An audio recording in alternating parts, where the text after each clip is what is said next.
des motions de censure alors que rien ne les y oblige, à seule fin de gronder dans la salle des 4 colonnes et de permettre au gouvernement de se rassurer. L'Assemblée nationale ne sort pas grandie de ce triste jeu de rôle. Je vous remercie. Je vous remercie.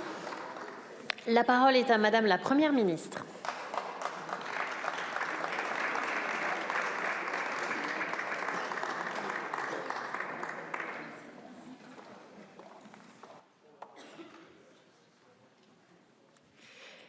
Madame la présidente, mesdames et messieurs les députés, pour la deuxième fois en moins d'une semaine et pour la 27e motion de censure en 18 mois, nous nous retrouvons dans une chorégraphie bien connue.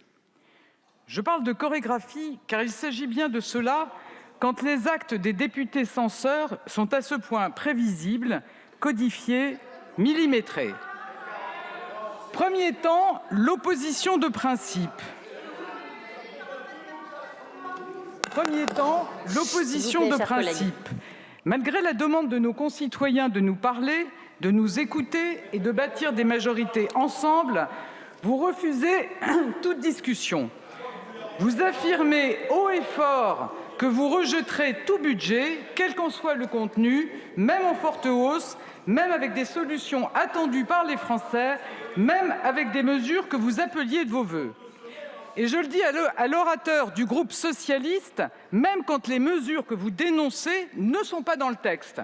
Je vous invite à le vérifier vous-même. Il n'y a pas de prélèvement sur l'Agirc-Arrco dans ce PLFSS. J'ai privilégié la négociation entre partenaires sociaux. Deuxième temps inévitable, l'engagement de la responsabilité du gouvernement. Je ne le fais jamais de gaieté de cœur, mais c'est la seule solution pour éviter le blocage de nos institutions et de notre pays. C'est un fait, mais nous essayons d'en construire avec tous ceux qui souhaitent agir pour les Français, monsieur le député. Troisième temps,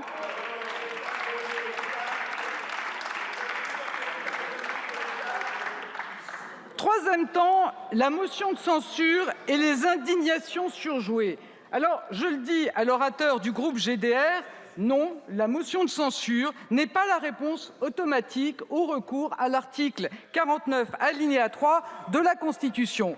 Je pourrais vous citer le gouvernement de Michel Rocard qui a engagé 28 fois sa responsabilité et qui a dû répondre à 5 motions de censure.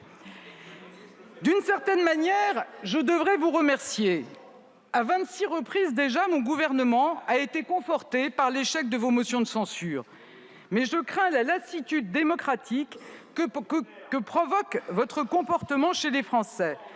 Personne n'est dupe de vos postures, chacun se navre de vos hurlements dans le cœur même de notre démocratie. Alors il me vient une question. Pourquoi avez-vous si peur du dialogue ? Ce dialogue est possible, il fonctionne et 54 textes ont été adoptés sans recours au 49.3. Pourquoi avez-vous si peur de sortir des caricatures et de parler des 640 milliards d'euros que nous consacrons à notre modèle social, c'est-à-dire 30 milliards de plus que l'année dernière ? Pourquoi vous obstinez-vous à parler d'austérité alors que nous avons augmenté les moyens de la santé de 65 milliards depuis 2017 ? Une augmentation d'un tiers, c'est sans précédent. Pourquoi refusez-vous de dialoguer et de trouver des solutions pour la prévention, pour l'accès aux soins, pour l'accueil des jeunes enfants, pour l'autonomie de nos aînés ou encore pour accompagner les personnes en situation de handicap ? En réalité, je crois que les solutions n'intéressent pas les députés qui ont déposé cette 27e motion de censure. Armés de certitudes et de mauvaise foi, ils préfèrent se cantonner à l'outrance et aux incidents de séance. Je le regrette car notre sécurité sociale est un bien précieux que nous avons en partage et qui aurait dû nous rassembler. Pour ma part, je retiens tous les progrès que ce texte permettra, y compris grâce à des amendements de la majorité et des oppositions. Je retiens les moyens en hausse pour toutes les branches de la sécurité sociale et les solutions nouvelles offertes aux Français. Je retiens que grâce à ce texte, notre modèle social sera consolidé. Mesdames et messieurs les députés, Ces progrès bénéficieront à nos concitoyens, mais aussi à toutes celles et ceux qui les soignent, qui les aident et les accompagnent au quotidien. Alors je veux profiter de l'examen de cette motion de censure pour leur rendre hommage. Je veux rendre hommage à nos médecins, nos infirmiers, nos aides-soignants, nos pharmaciens et nos personnels paramédicaux. Ils sont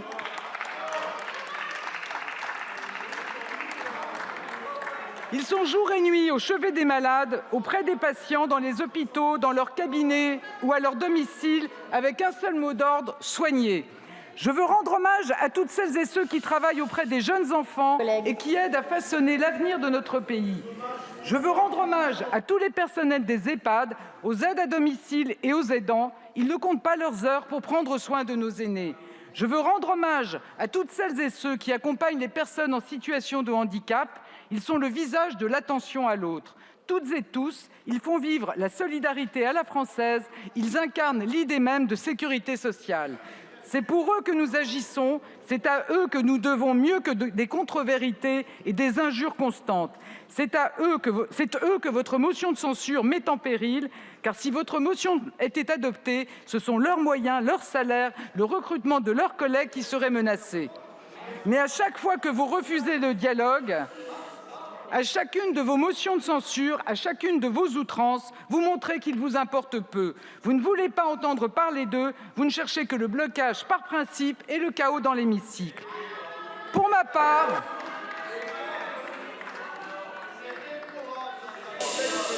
S'il vous plaît.